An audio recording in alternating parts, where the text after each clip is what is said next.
Việt Sử kể lại xin chào các bạn. Hôm nay chúng ta sẽ cùng nhau đến với video mới Giai thoại về đại chiến Bạch Đằng 1288.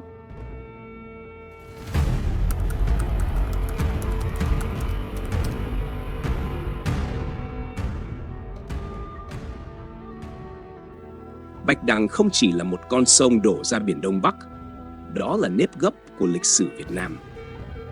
Năm 938, Ngô Quyền lấy bãi cọc giấu dưới nước, đánh tan quân Nam Hán, mở kỷ nguyên độc lập. Hơn 300 năm sau, năm 1288, khi vó ngựa Nguyên Mông tràn xuống như bão, dòng sông này lại được gọi tên. Với người Đại Việt, dòng sông này không chỉ chảy, mà sông còn biết nói bằng thủy triều, bãi cạn, luồng lạch. Ai đọc được tiếng nói ấy sẽ biến sông thành vũ khí. Bạch Đằng vì thế là một chiến trường đặc biệt, nơi thiên thời địa lợi nhân hòa có thể hợp thành một nhát chém định mệnh. Địa thế Bạch Đằng hiểm yếu, cửa sông rộng, nhiều nhánh phụ, lòng sông có bãi triều lên xuống mạnh. Nước dâng, thuyền lớn đi êm, nước rút, đáy sông lộ bùn lầy, đá ngầm, lạch cạn. Người dân ven sông hiểu quy luật ấy như hiểu mùa lúa, mùa cá. Các làng chài truyền nghề cho nhau. Nghe tiếng gió qua lao cũng đoán được chiều. Cái tiếng lòng âm thầm của nước ấy khi đi vào tay bậc danh tướng sẽ thành binh pháp. Bởi ở Bạch Đằng, chỉ một sai khác nửa nhịp nước rút, một sải chèo chệch luồng là đủ đưa thuyền to vào vòng tử địa.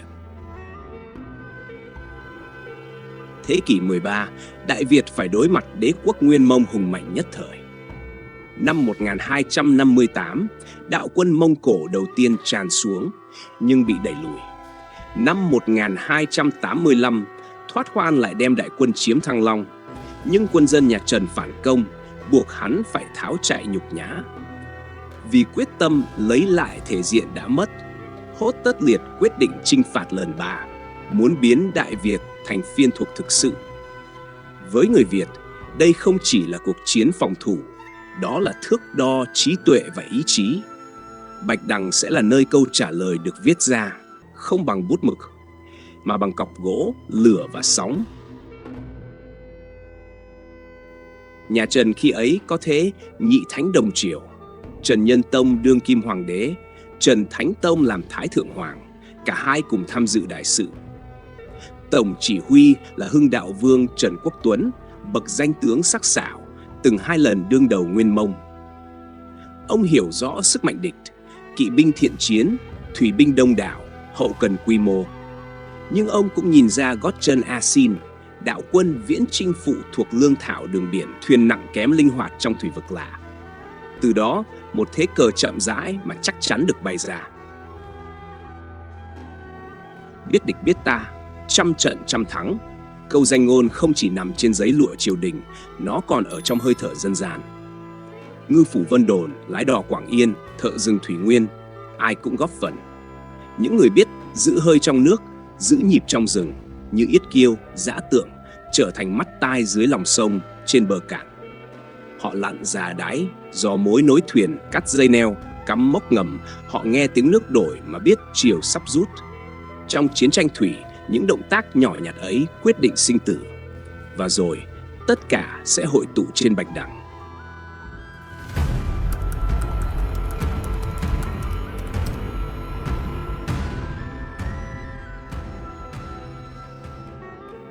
Tháng Chạp, năm 1287, Nguyên Triều phát động chiến dịch mới. Tổng chỉ huy 50 vạn quân vẫn là Thoát Hoan. 2 tướng biển dày dạn Ô Mã Nhi và Phàn Tiếp trực tiếp chỉ huy thủy quân hơn 800 chiến thuyền lớn. Hậu cần, lương thảo thì do tướng Trương Văn Hổ đảm nhiệm, với đoàn thuyền vận lương khổng lồ gồm hơn 100 chiếc chở thóc gạo, muối, lương khô. Kế hoạch là kẹp Đại Việt từ 2 bên với cả bộ binh và thủy binh, chiếm giữ đầu mối sông biển, đưa thuyền chiến sâu vào nội địa. Quân Nguyên chia nhiều mũi, đường bộ theo Lạng Sơn, đường biển qua Vân Đồn, đường thủy theo sông ngòi Bắc Bộ. Chiến thuyền đóng dày như rừng cột buồm. Cánh kỵ binh thiện chiến từng tung hoành thảo nguyên đi kèm hộ tống. Các sử sách phương Bắc ghi nhận số quân lớn, khí thế mạnh. Tuy nhiên, Kinh nghiệm cuộc chiến năm 1285 còn đó, vườn không nhà trống đã khiến quân Nguyên lâm cảnh thiếu lương, bệnh dịch. Lần này, họ cố dựa vào đoàn vận tải to lớn, nhưng bậc danh tướng sẽ không để cái tâm cơ của đạo quân viễn chinh được yên ổn. Ô Mã Nhi và Phàn Tiếp vốn được giao cầm quân thủy, mở đường cho đoàn thuyền lương của Trương Văn Hổ, Phí Cùng Thìn theo sau.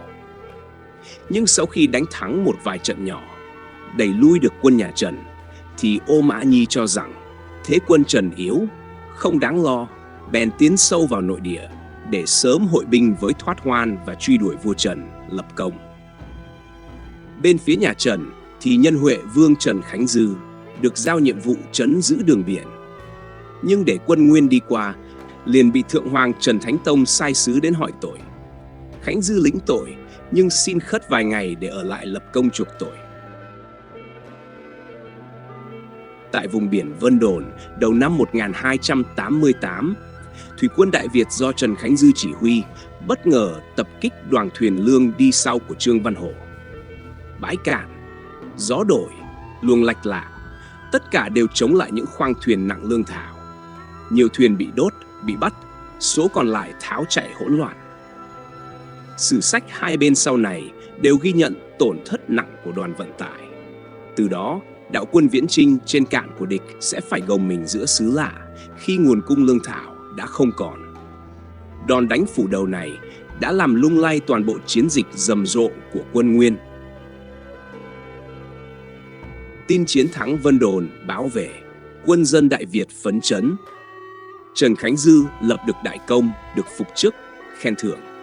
Quan trọng hơn, kế hoạch của Hưng Đạo Vương tiến thêm một bước, đánh rỗng chân đối phương. Ông đoán biết khi lương thảo cạn, họ buộc phải rút theo đường nước quen dùng. Và con đường đó, nếu đi đúng nhịp chiều, sẽ dẫn họ vào chiếc bẫy đang đợi ở Bạch Đằng. Đây không phải mưu mẹo nhất thời. Đây là chiến lược kiên nhẫn của một người đọc được bước chân của địch trên mặt nước.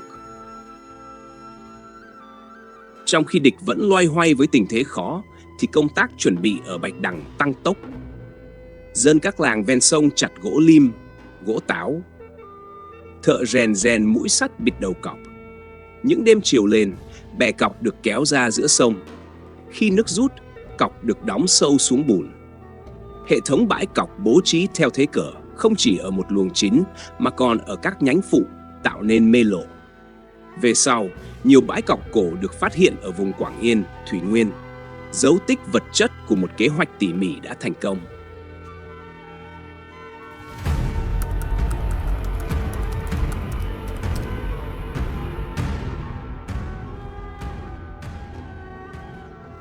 Hưng Đạo Vương không chỉ trông vào cọc, ông còn kỳ vọng vào người tài. Các đội thủy vệ tinh nhuệ luyện tập ban đêm, trèo không vỗ bọt, buộc mối dây tháo một giật, núp bóng lau lách. Ít kiêu lặn lâu, nghe dòng chảy bằng đầu ngón tay. Dã tượng thuần thục điều voi ngựa ở bến nông. Mỗi người là một kỹ nghệ. Những kỹ nghệ ấy khi ghép lại tạo ra đội hình tổng hợp.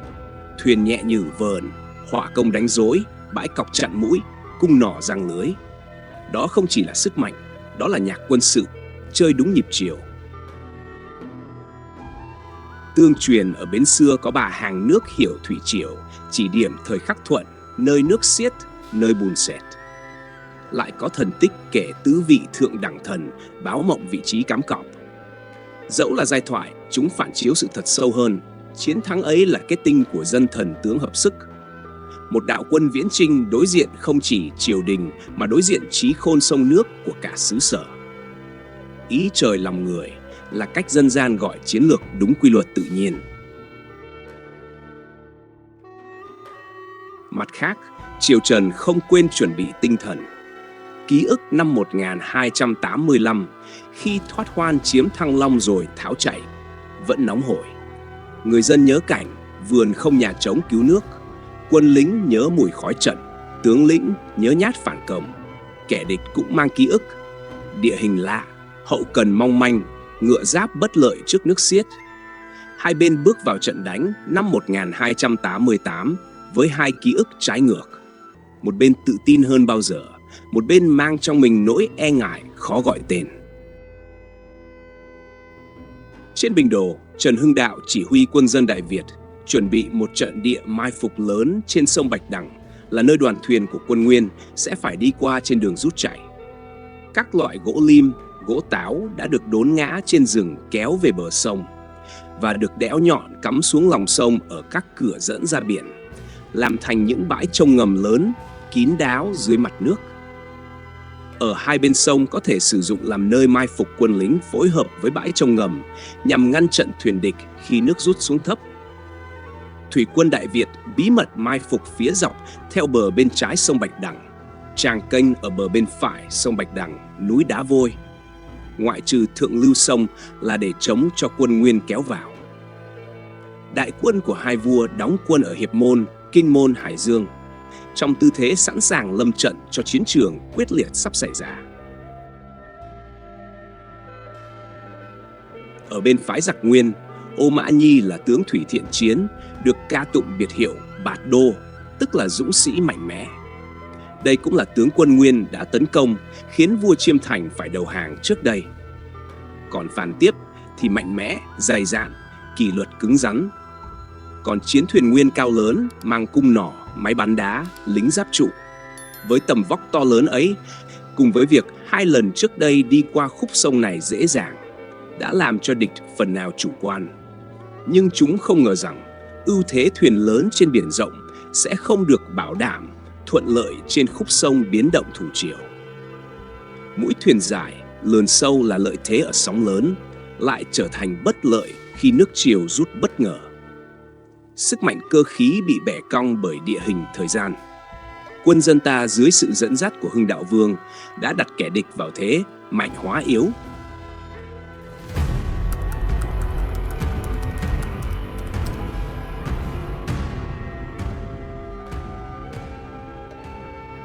Tháng 4 năm 1288, đoàn thuyền Ô Mã Nhi, Phàn Tiếp theo đường nước tiến vào khúc sông Bạch Đằng. Chiều đang lên, mặt sông đầy, bãi cọc chìm khuất, hai bờ lặng lẽ, chỉ thấy vài bóng thuyền nhỏ xa xa như thuyền dân. Kỷ luật địch nghiêm, cột buồm dựng như rừng, cờ hiệu phấp phới. Trong khoang thuyền, quân sĩ mệt mỏi vì thiếu lương, nhưng vẫn tin vào sức mạnh sắt thép. Họ không biết từng sải nước trước mũi thuyền đã được người Việt tỏ tường từ nhiều tháng trước. Khi Ô Mã Nhi dẫn đoàn thuyền tiến vào sông Bạch Đằng nhân lúc nước lớn, thủy quân nhà Trần tràn ra giao chiến, rồi giả thua chạy vào sâu bên trong. Ô Mã Nhi trúng kế khích tướng nên thúc quân ra nghênh chiến, tiến sâu vào vùng nước định mệnh. Bên phía nhà Trần lúc này, cờ lệnh giữ im, chống trận cũng im, chỉ có tiếng mái chèo đều đặn, tiếng nước miết vào mạn thuyền. Khoảnh khắc đến, chiều bắt đầu rút, ban đầu chậm, sau nhanh. Thuyền lớn nặng mũi, lườn sâu chạm bùn. 1, 2, rồi nhiều mũi thuyền đâm vào cọc. Tiếng gỗ gãy, tiếng kim loại rền từ đáy sông. Đội hình địch rối, cờ hiệu nhấp nháy liên hồi. Trên bờ, cờ lệnh quân nhà Trần tung bay. Tín hiệu phát ra, xung kích. Từ hai bên lạch, thuyền nhỏ bùng nổ như tên rời cung. Hỏa tiễn, hũ dầu, bó đuốc, lửa bốc trên những khoang thuyền mắc kẹt. Bạch Đằng bỗng hóa biển lửa. Tướng Nguyễn Khoái dẫn các quân Thánh Dực tấn công Vũ Bão. Thủy quân Đại Việt từ Hải Đông, Vân Trà, từ các phía Điền Công, Gia Đước, sông Thái, sông Giá, nhanh chóng tiến ra sông Bạch Đằng. Với hàng trăm chiến thuyền cùng quân lính các lộ dàn ra trên sông và dựa vào gành cốc thành một dải thuyền chặn đầu thuyền địch ngang trên sông. Cung nỏ quân Trần dồn dập, giáo mác phóng như mưa. Thuyền ta áp sát tấn công nhanh gọn, rồi rút, không cố đeo bám. Mỗi mũi tấn công là một nhát cắt, đúng chỗ yếu, đúng khoảnh khắc thuyền địch đang mắc cạn. Hỏa công làm rối mắt, khói dày che tầm bắn. Những mũi thuyền dùi, đâm xéo, giật đứt dây neo, khiến khoang lửa lan nhanh. Trên bung thuyền Nguyên, tiếng hò hét ngổn ngang, kỵ binh bộ binh hỗn loạn, ưu thế giáp trụ nặng nề trở thành gánh nặng giữa mê cung cọc lửa nước. Phàn Tiếp tìm cách lập tuyến phản công, nhưng đánh trên dòng nước của người khác, khó như là đi trong đêm không đèn. Tín hiệu rối vì cột buồm đổ, lửa chặn lối, nước triều kéo nghiêng thuyền. Ô Mã Nhi cố thúc đội thuyền mũi nhọn phá vòng, song mọi hướng đều là bãi cọc ẩn. Mưu đồ lấy sức phá thế bị bẻ gãy bởi lấy thế bẻ sức. Trong tiếng chống trận rền vang, thế trận địch sụp vỡ từng mảng. Có thuyền bị đâm thủng đáy, có thuyền lật ngang khi nước xiết, có thuyền tự va vào nhau trong hoảng loạn. Ở hai đầu thượng hạ lưu, các mũi khóa chặt đường thoái. Những chiến thuyền mong quay đầu, không còn đường chảy. Những chiến thuyền địch chỉ mong xuôi ra cửa, giờ vướng chẳng chịt cọc và lửa. Người Việt đánh bằng đội hình phân tầng, lớp thuyền nhỏ đánh gần, lớp cung nỏ bắn phủ, lớp hỏa công đánh vào nút thắt, lớp chỉ huy giữ nhịp, không đuổi quá sâu, không phá thế cờ. Đây không còn là một trận hỗn chiến, đây là bản nhạc trận pháp, mỗi nốt đúng giờ, đúng nơi. Sau nhiều canh giờ trôi qua, đến chiều tối, bãi thuyền địch thành bãi xác thuyền. Nhiều chiến thuyền bốc cháy rực trời. Người Việt không say chiến lợi, kỷ luật giữ tay. Ô Mã Nhi cố thoát về cửa biển bị bắt sống, cùng nhiều tướng lĩnh khác. Một phần quân địch tử trận trên sông, một phần dã đám bơi vào bờ bị bắt tại chỗ. Quy mô đoàn thuyền hùng hậu ban đầu chỉ còn là những cột buồm gãy. Bạch Đằng lần nữa trở thành nơi chôn vùi tham vọng xâm lăng của kẻ mạnh.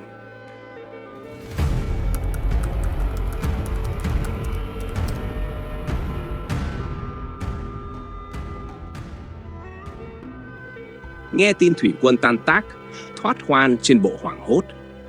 Đường nước bị khóa, hậu cần đã cản, ông buộc rút qua đường Lạng Sơn. Trên đất liền, quân Trần truy kích nhưng mục tiêu lớn đã đạt, chiến dịch Nguyên Mông sụp đổ. Lần thứ ba, đế quốc hùng mạnh nhất thời phải rút khỏi Đại Việt. Từ đây, họ không còn dám tổ chức một cuộc xâm lược quy mô như thế nữa. Trên bản đồ chính trị Đông Nam Á, Đại Việt khẳng định vị thế, nhỏ nhưng cứng, ít nhưng bền. Sau trận, triều đình tổng kết, luận công tội. Hưng Đạo Vương, kiến trúc sư chiến thắng, được toàn dân tôn kính. Trần Khánh Dư, đòn mờ ở Vân Đồn được phục dụng ghi công. Những cái tên yết kiêu dã tượng vào thần tích dân gian. Nạn nhân cũng được an táng. Trên những roi cát mới trồi khi nước rút, người ta chôn cất tử sĩ, lập miếu, dựng mộ gió. Có làng thờ cả những người vô danh đã gánh gỗ, kéo cọc, truyền tin. Bởi ở Bạch Đằng, chiến công của người nổi danh đứng trên công sức của người vô danh. Những hàng tre ngả gió ven sông về sau như vẫn thì thầm câu chuyện. Một buổi chiều rút, khi những mũi cọc nhọn hoắt trồi khỏi nước, đã có biết bao bàn tay lấm bùn làm nên kỳ tích. Bạch Đằng Giang lại một nữa, trở thành nơi linh thiêng, chứng kiến một chiến tích hào hùng của một dân tộc nhỏ bé mà ngoan cường. Họ đã chiến thắng oanh liệt và vùi chôn đi tham vọng xâm lược của kẻ thù, một đế chế khổng lồ mà cả thế giới khi đó phải khiếp sợ. Thiên thời, địa lợi, nhân hòa, tất cả đều góp phần nhưng không tự nhiên mà thành công. Bởi nếu không có cái tài, cái tâm và chí khí của con người Đại Việt, thì những yếu tố ấy cũng chỉ là cảnh quan vô nghĩa. Ở thời khắc sống còn, chính Hưng Đạo Vương Trần Quốc Tuấn đã biến dòng chảy Bạch Đằng thành binh pháp, biến sức dân thành sức mạnh, kết nối tướng quân dân trong một khối. Đó mới là linh hồn của chiến thắng. Như lời Trương Hán Siêu trong Bạch Đằng Giang Phú: giặc tan muôn thuở thăng bình, bởi đâu đất hiểm, cốt mình đức cao. Hai câu thơ ấy vừa là lời tổng kết, vừa là chân lý. Sức mạnh Đại Việt không chỉ nằm ở sông núi, mà nằm trong đức độ, trong trí tuệ, trong ý chí kiên cường của con người Việt Nam. Cảm ơn các bạn đã lắng nghe hết câu chuyện của chúng mình. Nếu bạn thấy video này hay, xin nhấn like, share và subscribe để Việt Sư Kể Lại có thêm động lực mang đến nhiều câu chuyện thú vị hơn. Xin chào và hẹn gặp lại!